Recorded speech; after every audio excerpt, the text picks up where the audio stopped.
Mate. The Radio Wammo Breakfast. The voice of the creative economy. With Vincent Heeringa. From Idealogue magazine, idealogue.co.nz. Good morning to you, Vincent. Good morning, Wammo. How are you? Good, very well, thank you. This week we're celebrating a birthday. It's just turned 5. It's called Twitter.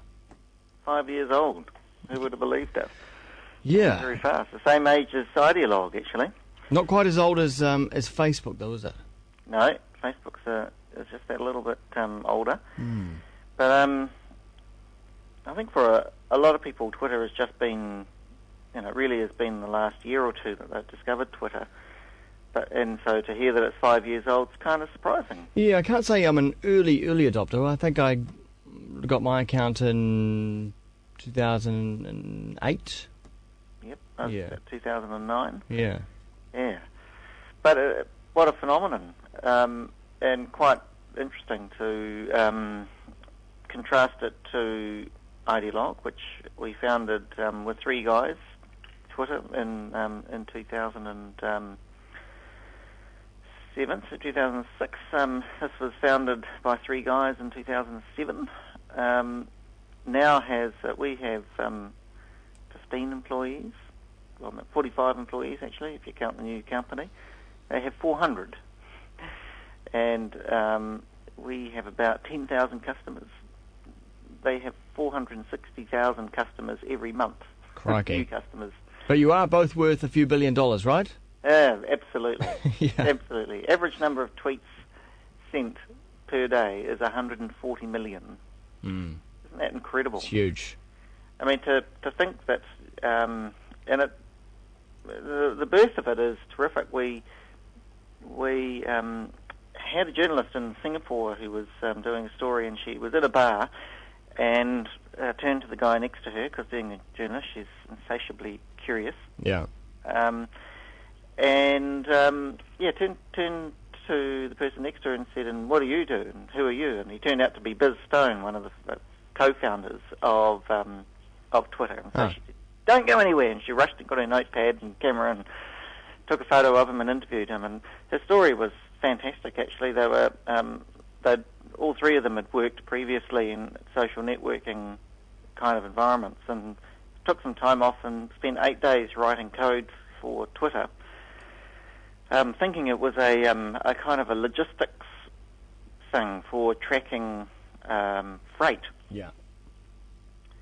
But when they started using it personally and telling each other where they were, things like just ripped up the carpet or just had a massage lying on beach, they realised it was a lot of fun to use, and that's how it took off. Yeah, it's started off, as you say, as one thing, but it's turned out that the users of the service have really defined how useful it is or what it's used for, and also shaped the development phases of Twitter as well. Yeah, well, I think one of the really amazing things about Twitter is when I first came across it, I was pretty sceptical about its power. But I have to, I'm amazed, and I'm sure lots of other people are amazed at its power to organise. Probably, you couldn't really say single-handedly, but it's been one of the major tools used in organising the revolution that's going on in the Middle East at the moment. And I'm sure that was not in the minds of the founders when they created this tool for their mates, and possibly for a freighting company. So the thing with, it's all business, but particularly social media, is you just don't know where it's going to go. No, that's right. Well, one of the functions of Twitter that initially wasn't even thought of, I think, by the owners, was the retweet function, the ability to share other people's tweets. And in fact, the terminology retweet, I think, even came from the users themselves. They decided to put an RT or various other forms of that in front of other people's tweets so that they can share them on.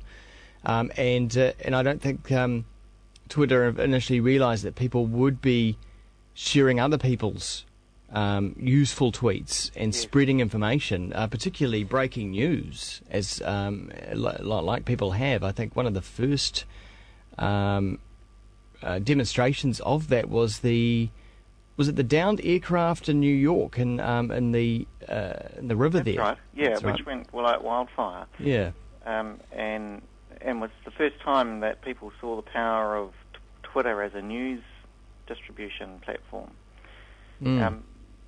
Biz Stone told us that one of the first times he understood its power for more than gossip and trivia was a photojournalist in Egypt who was recording a riot, and but couldn't actually get close to the action, and discovered that the kids there were using Twitter to organise themselves for protests. So this was years ago. This was 2009. It followed them on Twitter, got to the protests, then got arrested, but was actually freed because he wrote a simple tweet just as he was being arrested, which his friends in America picked up, contacted the embassy, and managed to get him freed. Yeah. And it was at that moment that Biz Stone thought, wow, this actually has the power to organise quite significant, events around the world. Yeah, and I think for anyone who starts on Twitter and doesn't get it immediately, if they stick with it, they'll eventually hit that light bulb moment that he had. But as useful as it is, Vincent, what about the business model? Well, it's still being developed, isn't it? But I noticed that they're able to put targeted advertising into there, and like many things in the internet world, the value seems to be in the hope that there will be some revenues at some point. It's still it's not publicly listed, is it? It's still privately owned. It's turned down offers from the likes of Microsoft and Google. Yeah, doesn't it just show incredible confidence? I mean, for these guys, that they're engineers and geeks, and money I'm sure is appealing to them. But I think what they would rather do is see the proper development and get the right kind of investors so that they can grow it into something that's more than a Bebo. Yeah. Funnily enough, their offices are the ex-Bebo offices in California. Oh, there you go. How do you use Twitter best, Wammo? Because there's Twitter etiquette, and there's lots of trivia and rubbish on Twitter. How do you like to use Twitter? Well, I think it's been a great tool for the radio show in getting not only the information out about who's on the show, but also the videos after the points and sharing them around, and then having the conversation about that content itself.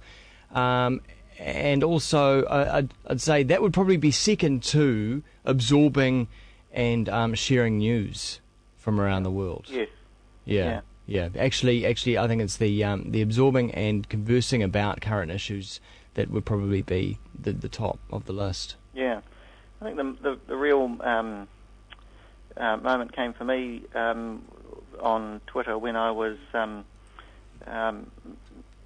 listening to the noise and just absolutely sick of the trivia of people saying they've just gone and got a coffee or just walked outside. And, yeah. Who cares about that? But when I started seeing people attaching links to things that were of real interest to me, real interest, articles and news items and links to stuff that I didn't know existed, that was the moment. And then seeing how it worked in Christchurch, it was by far the most powerful news source, wasn't it? It was providing pictures, commentary, and the first news source.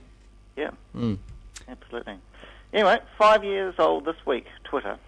Well, and if you want to go and converse with Vincent, then you could try at twitter.com / Heeringa. Are you exposing me as a Twitter fraud? No, you're just obviously a passive user. You, as you say, you're looking at those links and looking at your timeline. Just haven't got into the conversation yet. And go and visit us at Ideologue Mag. Much more active. Yeah, that's true. And ideologue.co.nz. Cheers, Vincent. We'll talk to you next week. Thank you, Wammo.